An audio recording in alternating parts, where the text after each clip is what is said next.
2 ते 3 दिवसापूर्वी बीजेपीचे बंडखोर कार्यकर्ते ज्यांनी बीजेपी मध्ये बंड केला आणि सांगितलं ज्या पद्धतीने आम्हाला बीजेपीने नाकारले त्याच पद्धतीने आम्ही बीजेपीला देखील नाकारणार आहेत। परंतु अर्धा तास बाकी आहे फॉर्म मागे घेण्यासाठी, तुम्ही क्षेत्रीय कार्यालयाच्या आसपास घुरमळत आहे, फॉर्म मागे घेण्याच्या विचारात आहेत का? काय पागल आहे का राव? मी माघार घेणार? 4 जणांना धोबी पछाड देणारा माणूस आहे मी, माघार घेणारच वाटलो होय? काय राव बोलताय तुम्ही? चर्चा आहेत रामटेकडीमध्ये की 20 लाख रुपये रेट फुटला, 30 लाख रुपये रेट फुटला, काय गणित काय की तुम्हाला काय फोन आलेत का आणि काय? फोन आले बी आणि गेले बी, असल्या फोनला आहे ना आपण किंमत देत नाही। आपण समाजात काय पैशासाठी आलेलो नाहीये। जर घेतलं जर असतं ना आपण तर लय मोठा झालो असतो, रामटेकडीच्या बाहेर माझा बंगला राहिला असता। अजून सध्या मी झोपडपट्टीमध्येच रामटेकडीत राहायला आहे, त्यामुळे त्या पैशाला किंमत देत नाही। आपण किंमत देतो कोणाला?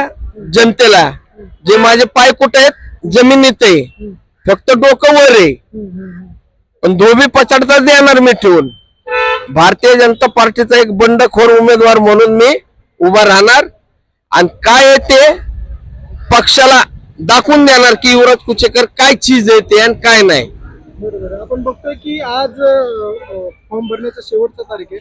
प्रत्येक उमेदवार प्रत्येक कार्यकर्ता पांढरी खादी घालून आलेला आहे, परंतु हा युवराज कुचेकर टी शर्ट वरती फिरतोय। टी शर्ट घालण्याच्या मागे काय वेगळं कारण आहे का? मी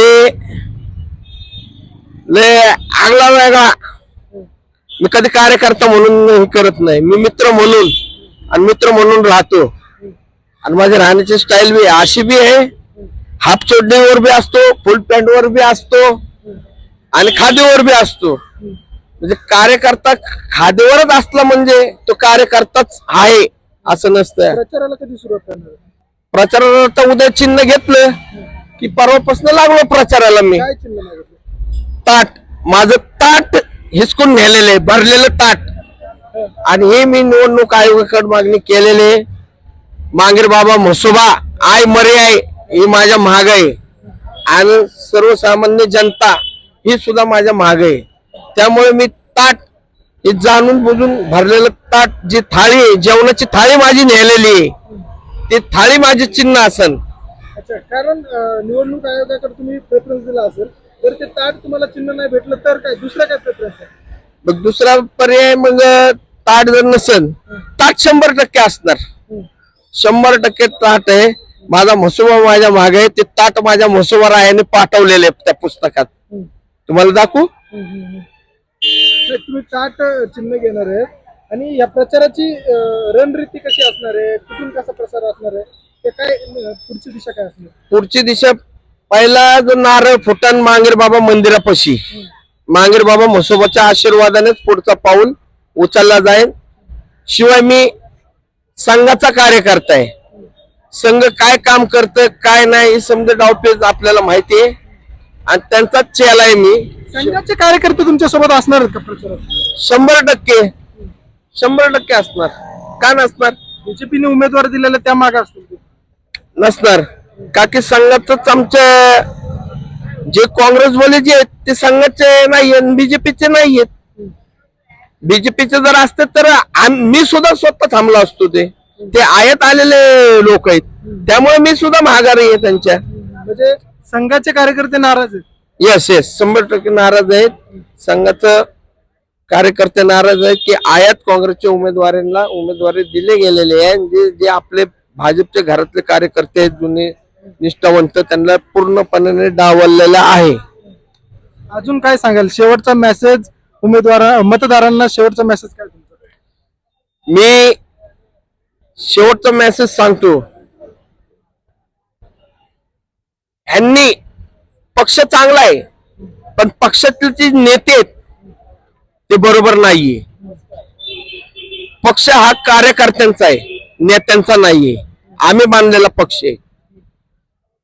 त्यामुळे 100% माझा जो डाव साधला गेला तो बेकार डाव साधला गेला आणि ते जे आहे ना त्या डावाची ह्यांना फेर ज्या वेळेस तुम्ही बाईट दिली की तुमचं तिकीट अण्णा टिळेकरांनी काटलं किंवा मोहोळांनी काटलं, ह्या सगळ्या प्रकरणाच्या नंतर तुम्हाला काही धमक्या आल्या का किंवा फोन कॉल आले का? नाही काय येणार, त्यांना माहितीये मी सच्चा बोललोय, उघडकीच बोललोय. जे आहे माझ्या आतमधलं जे आहे ते सत्य मानलंय मी. जर खोटं जर बोललो असतो तर त्यांनी माझ्या कारवाई केली असती, पक्षश्रेष्ठीने बाबा हकलपट्टी केली असते. त्यांना माहितीये जे झालंय ते अन्याय झालाय त्याच्यावर. एवढं सगळं अन्याय तुमच्यावरती झाला तरी पण तुम्ही बीजेपी मध्ये काम करणार का भविष्यात? मी बीजेपी मध्ये असेल तर मी पक्ष सोडलेला नाही. पक्ष आम्ही का सोडायचं? नेते मंडळी येते ते पक्ष सोडते, कार्यकर्त्यांनी पक्ष घडवलेला आहे. तुम्ही अजून पण बीजेपी मध्येच आहात? मी बंडखोर आहे, मी राजीनामा दिला नाही. मी बंडखोर उमेदवार अपक्ष म्हणून थांबलेला आहे. भाजपमध्येच आहे, मी भाजपमध्येच राहणार आहे. का की पक्ष आम्ही वाढवलेला आहे, नेत्यांनी वाढवलेला नाहीये. नेत्यांनी यांनी फक्त यांची घरं भरलेत आणि आमची घरं जळालेत. त्यामुळे आता आम्ही आमची घरं नाही जाळून घेणार, ती पेटणार आणि 100% पेटणार. हा शब्द आहे आपला. बरोबर. आपण बघितलं की काही दिवसापूर्वी युवराज कुचेकर हे व्हायरल झाले होते सोशल मीडियाच्या माध्यमातून, आणि आता येत्या निवडणुकीमध्ये त्यांचं चिन्ह त्यांनी ताट निवडणूक आयोगाकडे मागितलंय. त्याचं कारण असं आहे की त्यांचं ताट काही लोकांनी किंवा बीजेपीच्या काही पदाधिकाऱ्यांनी हिसकावले असा त्यांचा आरोप आहे. त्यामुळे निवडणूक आयोगाकडे त्यांनी ताट ही निशाणी मागितली आहे. त्यांच्या प्रचाराची काहीतरी वेगळी रणनीती देखील ते आखताना दिसत. त्यांचा प्रचार देखील क्रांती न्यूजच्या माध्यमातून तुमच्यापर्यंत मी घेऊन येणार आहे. त्यासाठी क्रांती न्यूजला तुम्ही फॉलो करा. मी मेघराज गावरे, तुम्ही बघता क्रांती न्यूज. धन्यवाद.